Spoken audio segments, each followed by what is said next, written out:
Apa nih Kama? Bingung ya? Apa nih?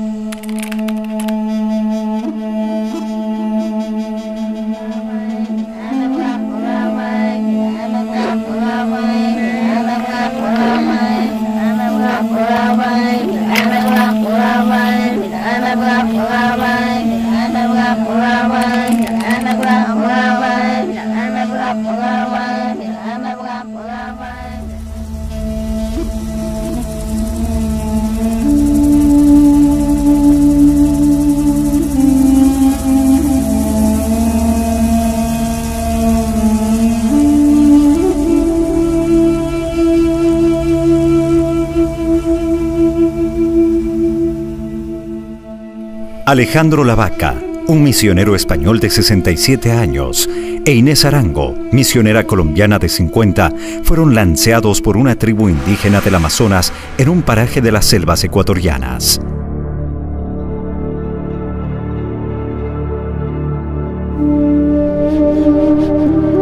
En el ataque, los indios amazónicos utilizaron lanzas y flechas. Los religiosos de la Orden de los Capuchinos fueron confundidos, según todos los indicios, por empleados de una compañía petrolera instalada en la zona. Así informaba la prensa de la época este terrible acontecimiento.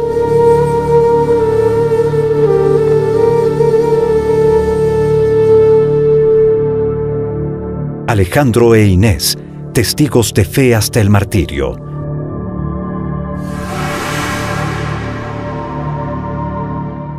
Alejandro Lavaca nació en el caserío de Beizama, Guipúzcoa, España, en 1920. Sus padres, Ignacio María y Paula, de profunda fe cristiana, inculcaron en él valores éticos y morales. Sus estudios primarios los realiza en su pueblo natal. Para la secundaria ingresa al seminario capuchino de Alsasua, en Navarra. Ordenado sacerdote, a sus 25 años pide ser enviado como misionero a China, donde se dedica a la tarea de curar y, cuando es posible, bautizar. En febrero de 1953 es expulsado de China por los comunistas. Siendo expulsado de China, él decide que tiene que ir a otra misión. Su ilusión siempre había sido el estar en otra misión, y después de salir de China, expulsado por el grupo de Mao Zedong, pide venir a el Ecuador y a poder ser a Aguarico. En enero de 1965 es nombrado prefecto apostólico de Aguarico, que está en el nororiente de la República del Ecuador, en Sudamérica. Los habitantes al principio de nuestra misión estaban casi todos a lo largo de los ríos. El río Napo principalmente, la mayor parte son quichuas, y luego había colonos, desde antiguo, colonos trabajadores, que tenían sus fincas en esa zona.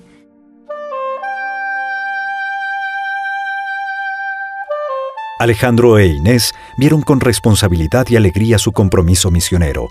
Ellos mantuvieron un contacto profundo con las diferentes etnias, respetando siempre su identidad cultural.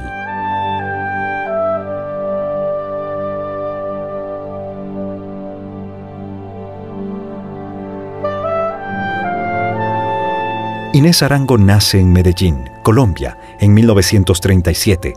A sus 17 años ingresa a la comunidad de las Hermanas Terciarias Capuchinas y en 1977 llega a la República del Ecuador a fundar la primera comunidad capuchina en Aguarico. Meses más tarde comienza la pastoral entre los Guaraní.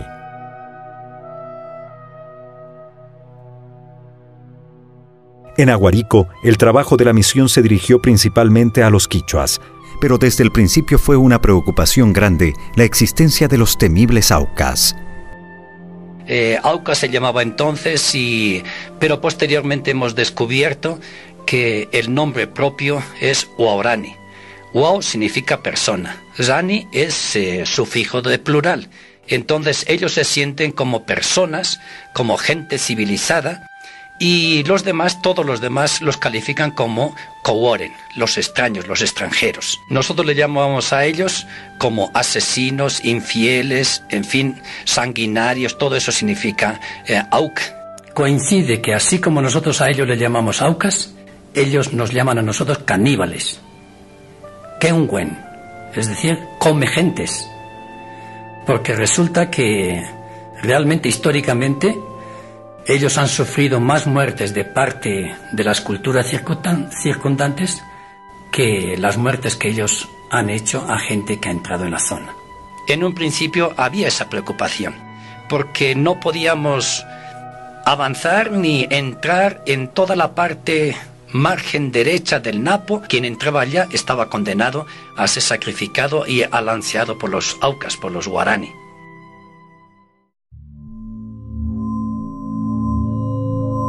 Tras el descubrimiento del petróleo, la decadencia del pueblo guaraní comenzó en 1967, cuando se perforó el primer pozo petrolífero. Algunos trabajadores de las compañías petroleras fueron víctimas de los guaraní, quienes actuaron en defensa de su territorio ya que estaban en peligro de muerte.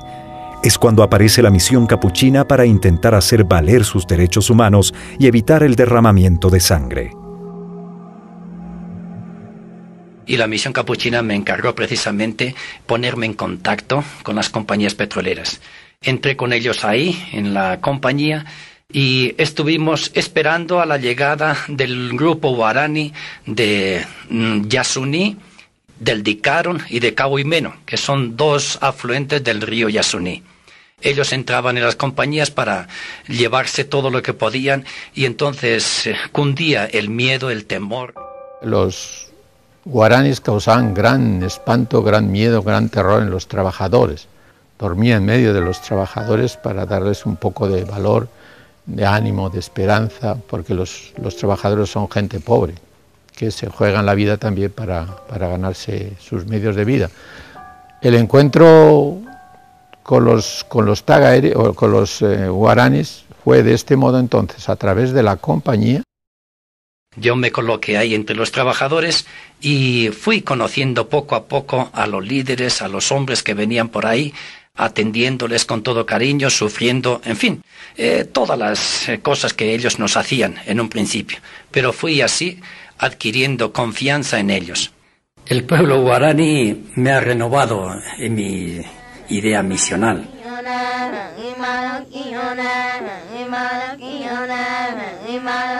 En agosto de 1976 fue el primer encuentro con los guaraní. Unos meses después fue su encarnación en una familia del mundo guao. Alejandro lo cuenta con sencillez y estremecimiento. Y fue muy interesante para mí.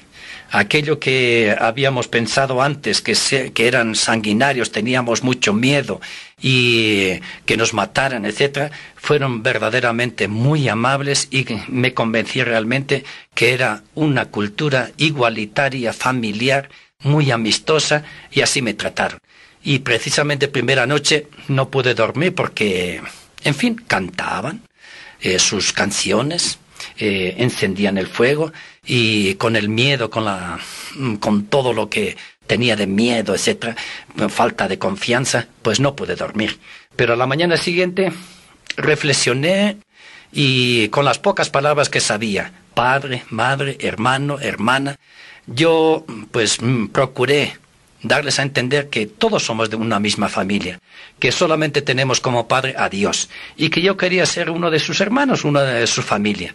Y me pareció que ellos conocían o, en fin, que entendían algo de eso. No sé si por los signos, en fin, por la declamación, por algo, ellos se sonreían. Entonces pensé un poco más.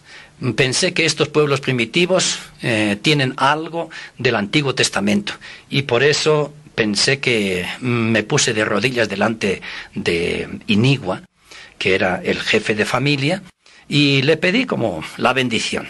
Y realmente Inigua, comprendiendo, pues frotó fuertemente mis cabellos y parece que se hacía cargo de ser padre mío en esa familia. Posteriormente, Pava, su esposa, estaba en la hamaca desnuda. Yo también me presenté, le pedí a sí mismo la bendición. Y entonces me vi sorprendido realmente por la acción, por la actitud de Pava. Ella, como comprendiendo todo el significado de aquel acto, me dio un discurso muy largo. Y creo que es común entre las tribus, entre las culturas amazónicas, estas amonestaciones, ¿no? Como los quichuas llaman camachina. Y, en fin, ella fue dándome los consejos para vivir en medio de ellos como la familia, y asimismo frotó sus manos fuertemente sobre mis cabellos, y entonces se produjo pues realmente una simpatía, un cariño especial, una transformación realmente en mi mismo corazón. Realmente sentí como padre y madre a Inigua y a Pava.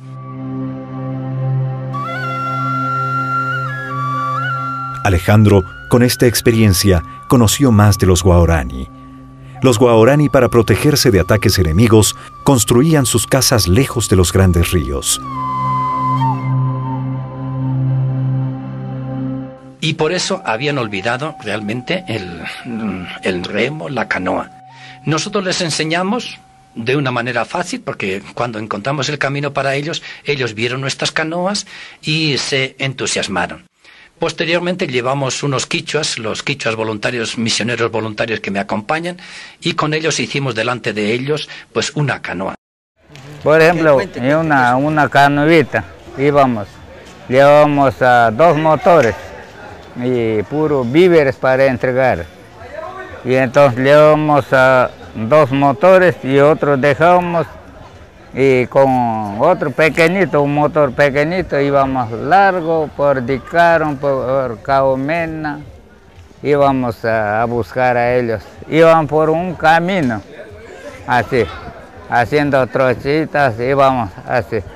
Y conseguíamos la pisada de ellos, nos tocaba ir por donde se iban.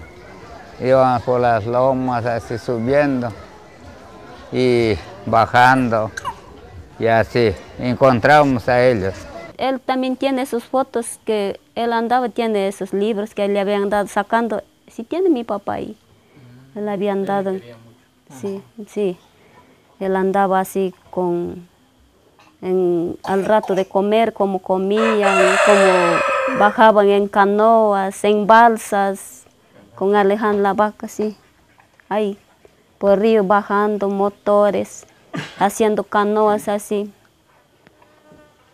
en la montaña, sí, enseñando a los guaraníes.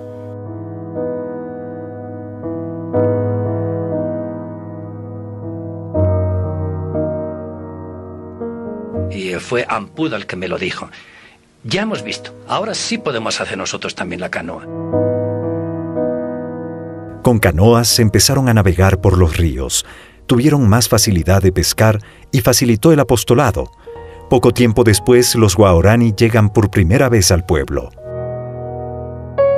Y la primera vez que llegaron fue a un domingo de Ramos, y el pueblo, claro, estaba un poco consciente y formado por nosotros en Rocafuerte, pero se presentan en medio de la iglesia, pues desnudos o medio desnudos, para acudir a la bendición de las palmas. Desde entonces, pues ha habido una gran transformación. Alejandro e Inés tenían muy clara su misión: entregarse a las minorías, los más pobres de los pobres.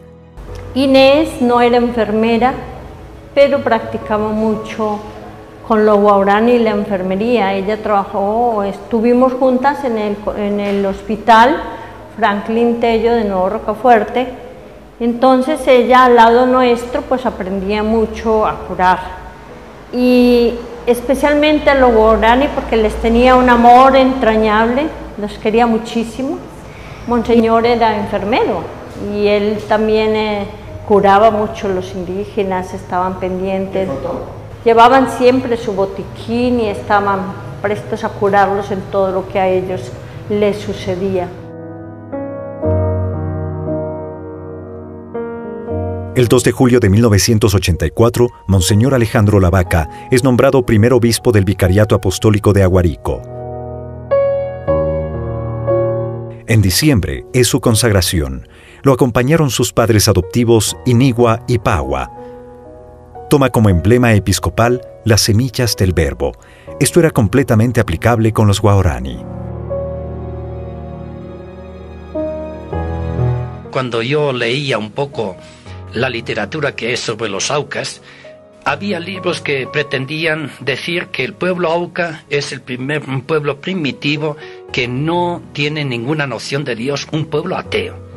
Y yo he descubierto todo lo contrario. Ellos tienen una fe muy clara sobre Uinuni, que es el ser supremo, el creador de todas las cosas, el que quiere a los guaraní y que da los alimentos, y el que quiere y ha creado también a todos los demás pueblos.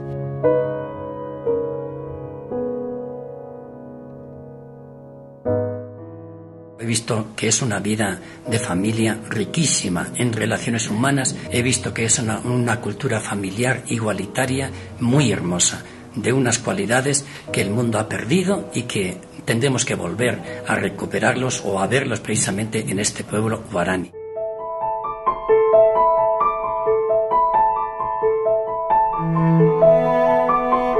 Alejandro e Inés siempre consideraron la posibilidad del martirio, de morir por la causa de Jesucristo. No lo buscaron, pero podía suceder. La historia nos cuenta que un grupo de guaraní decidieron adentrarse mucho más en la selva. Entre ellos hicieron un pacto de sangre, no volver a ser contactados nunca más. Su líder se llamaba Taga, que significa pie rojo, y en honor a él se autodenominaron Tagaeri. Los Tagaeri ocuparon una extensión de selva muy rica en petróleo. El jefe de la tribu, Taga, había sido asesinado por los petroleros y pronto se vieron obligados a luchar contra ellos.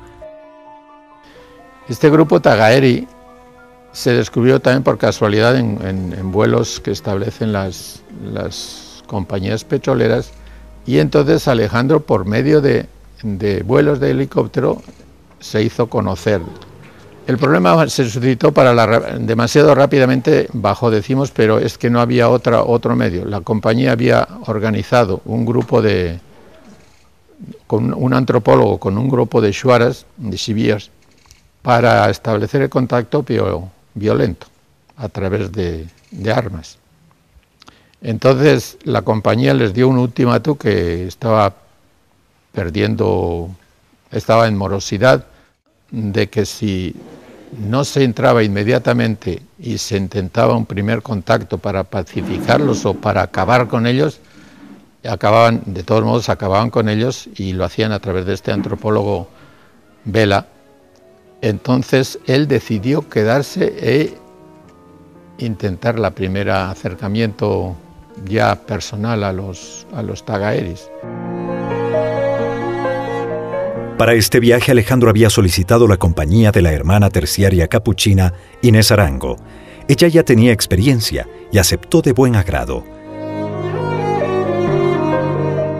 El 21 de julio de 1987, Alejandro e Inés salen en busca de los nativos. Tenían claro que debían ir, esa era su misión. Por eso su frase, si no vamos nosotros, los matan a ellos. A las 10:30, los misioneros se embarcan en el helicóptero que tarda media hora en llegar donde los Tagaeri.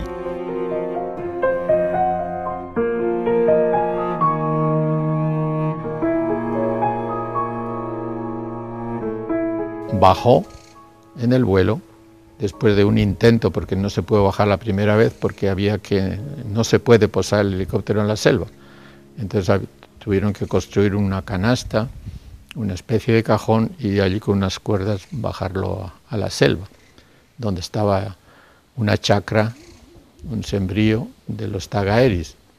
Es decir, una vez que el segundo vuelo, en segundo intento, bajó allí, y por medio de ese cajón bajaron la hermana Inés y él al grupo Tagaeri. Desde el helicóptero observan que los Tagaeri, ante la aparición de aquel aparato, se habían escondido. Alejandro e Inés, ya en tierra, tratan de hacer contacto con los Tagaeri. Es lo último que los tripulantes de la nave ven. El helicóptero regresa al día siguiente, y al hacer el giro por el bohío, contemplan absortos una escena de horror.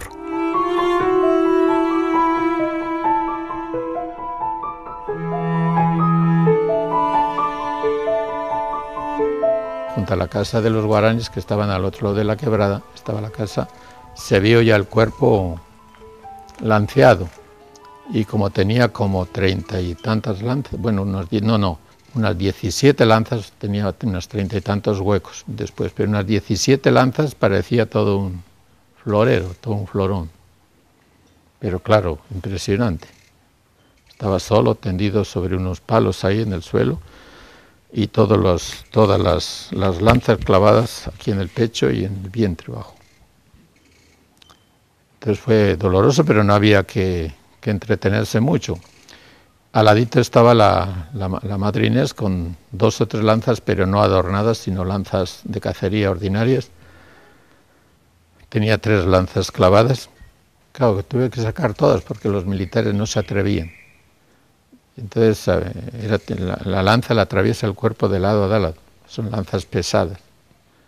O sea, entran por aquí y algunas parece que las tiraron estando ya el cuerpo caído en tierra y salían con tierra las lanzas.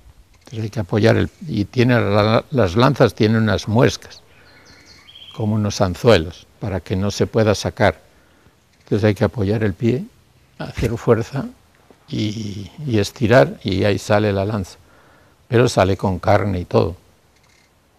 O sea, pero había que sacar a toda velocidad porque no había cómo perder más tiempo por ahí, así que me tocó sacar las 17 lanzas, por eso las tengo contaditas.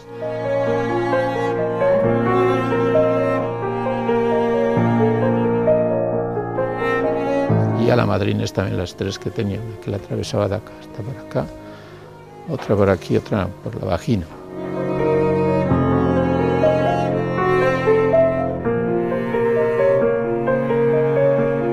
Después de que llegué al Coca, yo me sentí hombre muerto.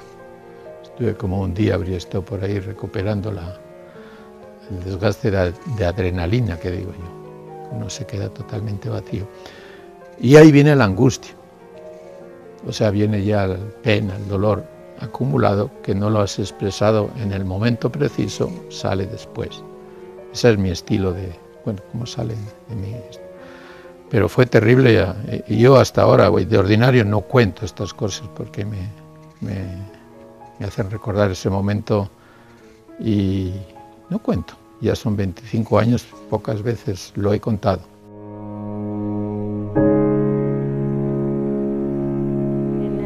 Bueno, estas sí son flechas. Las flechas pequeñas, cuando ellos martirizaron, hicieron un ritual los indígenas. Dicen que los tagaeri, después de que los mataron, hicieron un ritual donde los niños iban pasando con lanzas, por eso están con tantos orificios, porque ellos les pinchaban con sus lanzas pequeñas. Entonces, y que luego la sangre de los mártires ellos se la sobaban por el cuerpo. A Monseñor siempre se le ve una sonrisa en su rostro. En cambio a Inés, pues, se le ve un rostro de dolor porque parece que ella vio matar a Monseñor. Y claro, ver matar a su amigo, a su compañero de misión, pues eso le dolió muchísimo. Inés dejó en el cajón de su escritorio una nota significativa. En caso de muerte, si muero, me voy feliz. Y ojalá nadie sepa nada de mí. No busco nombre ni fama. Dios lo sabe. Siempre con todos, Inés. La explotación petrolera ha ido arrinconando cada vez más a estas minorías étnicas. Les estamos quitando el oxígeno. Terminaremos extinguiendo a quienes algún día fueron los dueños de la selva.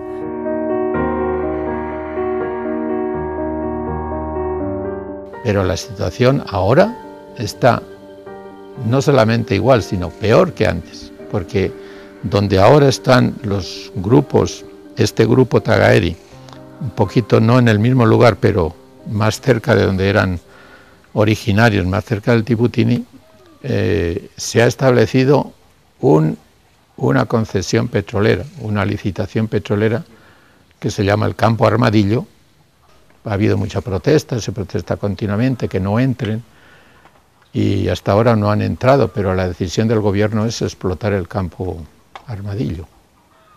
Y si explotan el Campo Armadillo, contactan con estos señores y como van con militares, los militares no van a andar en bromas, sino que los militares, el único objetivo es proteger al personal petrolero.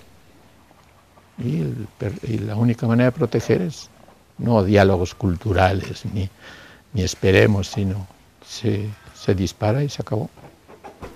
Y estar en una casa de guaraní, esto de pueblo no contactado, está ubicada ahí, en el bloque 31. Y están ya explotando todo el bloque, que está todo metido en el Parque Nacional Yasuní, que está prohibida la explotación petrolera. Pero el gobierno, ante las necesidades económicas o los programas económicos que tenga, exige que se explote y la Constitución prohíbe explotar, prohíbe, pero los intereses económicos son mayores que todas. Ahora tenemos una destrucción sin precedentes. Ustedes pueden comprobar la cantidad de pozos petroleros, la cantidad de plataformas, la cantidad de estaciones, subestaciones, de tubos que están recorriendo toda la provincia. Y eso nos está dando una situación de destrucción. Hoy podemos decir que al ritmo que vamos, en muy poquitos años, vamos a pasar de una maravilla de naturaleza a una destrucción, tanto en ríos, en selva, en tierra, porque la contaminación no tiene precedentes. Los niveles de contaminación, si en Europa están permitidos, son 100 veces más lo permitido en Europa, tanto en ríos, en contaminación de tierras, y la tala de árboles. El Ecuador tenemos una tala de 200.000 hectáreas por año, y lo que se ha reforestado en toda la historia del Ecuador son 160.000 hectáreas. El manto verde que cobija nuestros sueños está en peligro. Si no cambiamos, en poco tiempo dejará de existir.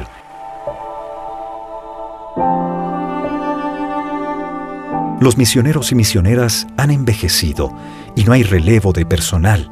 El sueño es que la iglesia de Aguarico crezca hasta ser capaz de por sí misma vivir todo el compromiso misionero. Que la iglesia de Aguarico crezca de forma que haya sacerdotes de esta zona y de los diferentes grupos de campesinos, de gente de la ciudad, de gente de los grupos étnicos, los quichuas, los suaras, los guaranis, que puedan llegar a ser sacerdotes, a ser religiosos, religiosas, a ir viviendo esa realidad de iglesia y transformarlo y ser ellos los que luego lleguen a ser misioneros en otros lugares, quizá en China, como en algún momento lo esperaba Monseñor Alejandro y lo quería Monseñor Alejandro y lo expresó. Yo soy catequista desde que hice todos esos sacramentos y entré a trabajar yo. Ya llevo hasta aquí ya 3 años con este. Ser catequista es una persona ser responsable, tiene que ser educado, como decir, no ser como aquí nosotros decimos, no ser machecara, no ser borrachoso sobre todo, ¿no? Porque no, si nosotros los catequistas nos portamos a eso nos hacemos ver mal. Lo he vivido con intensidad y también he luchado con intensidad y a mí me ha hecho feliz y veo que no sé si los logros han sido muchos, pero al menos todo lo que se ha luchado, todo lo que se ha trabajado ha servido para estar más vivos, ¿no? Y eso me parece muy hermoso. Creo que el Evangelio ha crecido en mí y también he contagiado un poquito y veo que otros misioneros que llevan mucho más tiempo que yo es de muchísimo más respeto porque ellos han sido pues unas personas que han dado toda la vida y eso merece un aplauso muy grande, que frente a la voracidad del dinero hay personas que quieren el bien común, que quieren el bien de las personas y que han estado ahí amando las culturas y compartiendo esas culturas. Eso me parece que es de un valor impresionante.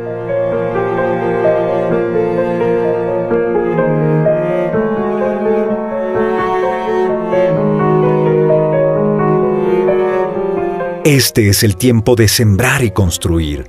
Es el tiempo de valientes que se enrolen con la aventura del Evangelio.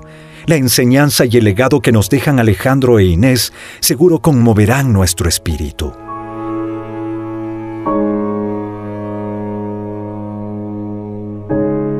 Como Jesús, Alejandro e Inés decidieron arriesgar la vida por el Evangelio.